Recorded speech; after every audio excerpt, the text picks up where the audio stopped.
Ladies and gentlemen, he, she's, and theys of Hyperion City, this is Ace Bellerin here with the latest Sojourn episode with players Michael and Maia and their Iron Rising campaign.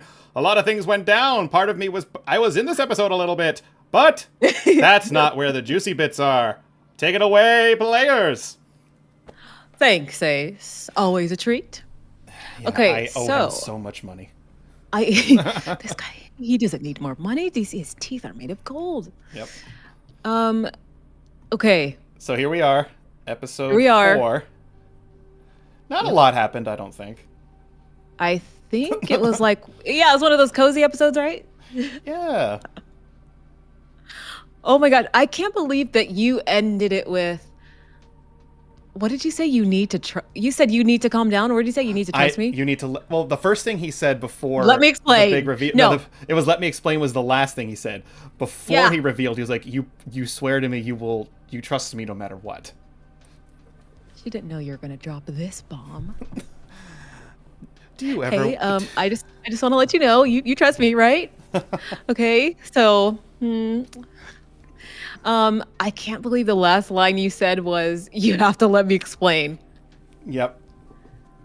How are you going to explain this? And then the nail in the coffin was that it's dating back 4 years. Mm-hmm. And she didn't know this entire time. Yep. That you had been meeting up 4 years. And are not like just acquaintances, you could tell by the surveillance. They're friends. Like, they are buddies. Yeah, and the correspondence, like, that's 4 years worth of, like, friendship she can see. Yep. So we'll see what happens next. I'm gonna roll Ray's bulletproof glass in front of me. That's a move, right? that is a move. That's a move. I think highly likely a crash out is coming. Probably. And she hasn't had one of these since she was a child and didn't know how to control her kinetic abilities. Mm-hmm. It could be an oracle roll where, like, 1 to 90 is a crash out, 10% is not. Because it's highly likely. It is highly likely. Hey, we rolled. There's no way. We rolled a 25% chance Mom would call, so we could roll a 10% chance that Selene keeps her cool. Yeah, we'll see. We'll see. Oh my gosh, that's crazy. That's just what I'm thinking about now. Yeah, going from the gut, that's the bombshell of Dorian revealing, hey, not only do I know who this rebel leader is, he's actually kind of one of my bros. And, yeah, that was something that was made and was on This is Dorian's like the last... mind. This is like The Last of Us. When, like, let's say, like, Abby and Ellie were friends, and then Abby's like, okay, so Ellie... Listen to me, hear me out. Okay, I killed your dad. Sorry. I don't think let me explain. Let me explain. He killed my dad. Well, it's not a murder. It's more of just a conspiracy. A very, very big conspiracy. It's just as big in her mind. Yep. Let me explain. Yeah, exactly. Meanwhile, smash to Dorian being launched out the window. Well, I don't know if she'd kill him. Highly likely a crash out is coming. We probably will roll some type of oracle. Based on what sort of devastation is going to happen, both physically and emotionally. We'll see. This is crazy information. Anyway, what's your gut check? Yeah, the gut check was dropping that. I think there was just a lot of pressure I was feeling as both the player and the character to be like, what can I do to like deal with this? And thankfully, we finished some rolls. We finished some of the fun rolls. We got all the stuff we need to go after R055, nickname Ross. But the meat and potatoes of this episode was clearly just the honing in on the leader and then learning the truth and where we go from here. And I think there was a hint of that when Dorian was talking to Reverie outside, my sister's too much. I'm worried, she's blinded too much by her duty, or gets too invested in things, has those blinders on. Yeah. It was him. And I was wondering. I was like, why is this guy taking so long? Mm-hmm. This guy this guy seems scared. Yeah. But yeah, that's obviously the gut feeling is the drop, and then the anticipation of what the heck happens next.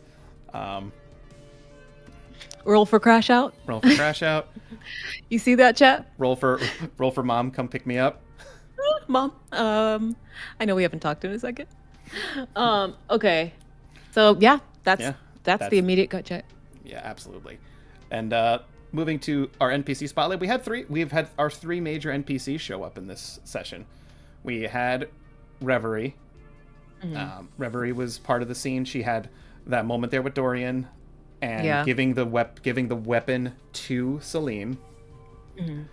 and being told, we're and I forged the bond, so we have that attached to her now. I didn't want to forget about that. Yeah. I was like, this is a connection here. Like, we should make this official. Yeah. Then we also had everyone's new favorite NPC, Ace Bellerin, tried to track down Selene before she could leave. Yeah. He was still the highlight. He's still the highlight. I love Ace. Yeah, we love... Again, a character we didn't even prepare, just sort of showed up on a whim when we rolled some stuff, and sometimes those are the best NPCs. From one GM to another, sometimes my favorite NPCs are the ones that come out of nothing. I have a set of NPCs. They're part of a company called Goober. That came out of nothing, and they are now my favorite psychological horror to put onto players now. We love the Goobers. We love the Goober drivers. They are great, and they're totally human. So, and I also liked at the beginning, I was like, okay, Selene's she's gonna meet up with you, and you're like, oh, I want her to deal with Ace, though. Yep. And then it's like, all right, we're gonna deal with Ace. Okay, let's do this. Okay, we'll do a fun roll before we get into it. And who's to say Ace doesn't continue on the trail? This guy. The guy's desperate for a story. Literally gets a high off of juicy drama. Yeah. Like, so I mean, he's probably the best. He's the best journalist in Hyperion City for a reason. Yeah. So there's a chance he'll show up again. He's like, here I am outside of the windy parts of Manus. He's like, I'm in the Pinky. Next episode, you'll see me calling the shots. Calvaris versus Calvaris. Yeah.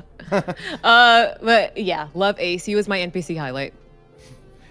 And then we'll give an honorable mention to Marin. We got to see him a little bit in his little nightie, just to sort of check in with our. I felt like just sort of checking in with our quest giver, in a way. Yes, I think that was a good idea. I think his nightie is pink and fluffy. Yeah, absolutely. He lives in comfort. Mask on? Yeah, he's here for Covey comfort. Not that he's a bad person. He's just he's a sheltered, wealthy, privileged bureaucrat. Gold. Yeah, gold bureaucrat. Yeah. Like he. So we love these NPCs. Excited to dive into more. Oh, yeah. And I think we should keep those options open for establishing bonds with some of them, because then those are things we can check on later on when we're like, perhaps we're stumped in a story spot, or we have like an open rest period of being like, what do we do between point A and point B? What can we do? Oh, let's check in with this character. So exactly. I think that's a great thing. Yeah, we met Yorick a little bit during like the practice sessions. Yes, we did. Yorick is horrible. We'll love to have him back. He kind of reminds me of Legend of Korra. Has this guy he's part of the sports team. Yeah.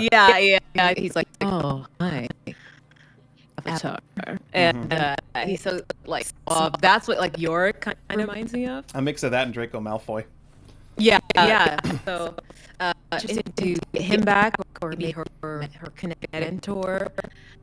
Her secret violet lover. Yes, we also did. I also did drop the rival of Xanthi Hallowbryn, the gold delegate who hates us. Well, hates me. Well, he hates me. We can dive into why when he actually shows up. Doesn't make sense to do that. Yeah. But yeah, this guy sucks. Yeah, and my other contact was Ross. Ross, Reverie, and we'll get into it. Yeah, we'll get into it. We'll see. Crash out incoming! Yep. And now we get to our good old stars and wishes. So I'll go first this time. Yep. My stars for this session, I think we're probably going to have the same stars and wishes. I think the final scene was great. The final scene between the siblings was great. I And felt a build up personally. I yeah, felt it like she was like, okay, search here, dive deeper here. And I just felt like he was there like was no so way out. hesitant. Yeah, Yeah. there was no way out. Yeah. It's like when it's as if someone's forcing you to show you their like browser history. It's like there's no way out. I can't escape this. Yeah, yeah. And you're like, you're on the stand and they're asking you like, did you say this? You're like, Yeah. It's Yeah. literally that. He literally was forced to dox himself. Yeah. That's that star. I think that was the whole scene from Selene arriving, the mission, to updating the mission to the reveal was incredible. And my wish, incoming crash out. Let's see what happens. Let's see if Dorian can talk his way out of it before it gets worse. Oh, unfortunately, it could be like I'm going to do a face danger versus your like compel. Oh, that would be interesting. That could be it. That could be a thing. We have to do some research on that. Yeah, let's look into it. But I think that's like my first instinct of like, if there is going to be some type of contested role. So that could be interesting. Maya, what are your stars and wishes? The star is, honestly, because you already said one, so I'll say something different. It's a little moment, but I did think it was funny when you wanted to include Ace. I like that little moment where you're like, just interact with him real quick. Come on, let's just bring him in. I was like, okay, well, this is fun. Let's do it. Cause like my mind was like, focus on the job. Let's go. What's next? And you're like, hey, let's just add, like, Ace is fun. Let's add him in real quick. And I was like, let's throw in this silly little guy. Yeah, this is fun. Let's do it. So I like that. And I like to see that, like, you don't really see Selene that awkward too much. But it really comes in, it mainly comes in around Ace. Like, she doesn't want any of that attention. Like, it's when that attention is on her, that kind of fame attention, she doesn't like that. So, seeing that awkwardness is fun. Wish, yeah, I do have the same wish as you, though. Yeah. I want to see what comes of this. This is going to be interesting. Oh, yeah. You know, we'll look up, hey, Starforged, how do you handle in a co-op when PvP is on the table? It's on the table. We don't know if it's PvP per se, but she is going to crash out, so... That's inevitable, yeah. The crash out is inevitable. Where she aims that crash out is where we have to figure that out. Yeah. I don't know if Dorian has seen her that angry since she was younger. Probably not. Yeah, because it's been years of training, years of like honing in on your emotions and working with Albrecht, to be tactful. And also knows just how destructive Selene is when she is in control. When it's out of control, it's very much the, Raven from Teen Titans. It's like, you're powerful when you can control your emotions, but like when you let them loose. Yes, what's going to happen. It's kind of like Professor X in Logan when he's having his seizures. Oh, and everybody starts they're shaking and walking around. It's similar to that. So I don't have his powers. Mine are just kinetic. But it's in that vein of like the whole lab is going to like explode and glass is there will be collateral damage is what I'm saying. So, and you're right in the vicinity, so Well, so is Dex, so is Icarus, so is Ajax. I know. The little crab. Ajax would have. Ajax definitely springs up because he detects imminent harm to Dorian. I know. Yeah, that would be true. The health of Dex is on the line. I mean, I could rebuild Icarus or Ajax, but Dex is an actual creature. But then there's still the emotional attachment he has to Icarus and Ajax. So yeah. Dex can't die. He has plot armor. You know what I mean? Yeah. But it might go to his health. We'll see. I think there's going to be collateral damage. I don't think she's thinking about it. If you could see the inside of her mind, it's just blood red. It's blood red fire. Fire. But yeah, so that's my wish. I want to see how this is all going to go. Yeah. And I guess we'll see how that goes the next time we step into our sojourn to see what lies in the rubble and the ashes Oh. Or best case, it could be a heartwarming revelation. There's just some hurtful words said, and they hug it out. They could hug it out, and they could find a resolute way to approach the situation. It could be that too. No. You'd have to roll a strong hit with the match. That's been happening quite a bit. It has been happening. But I'm gonna say that's the only way. Like if we did a contested roll where it was, compel versus face danger. Yeah. Yeah, because I think the crash out is going to happen, but you can, how you want to. Mm-hmm. Yeah. It's up to you. Yeah. We'll see. That's what I'm wishing. I'm excited. And we'll find out next time, listeners. Thanks, Ace. Always a treat. Take care, everybody.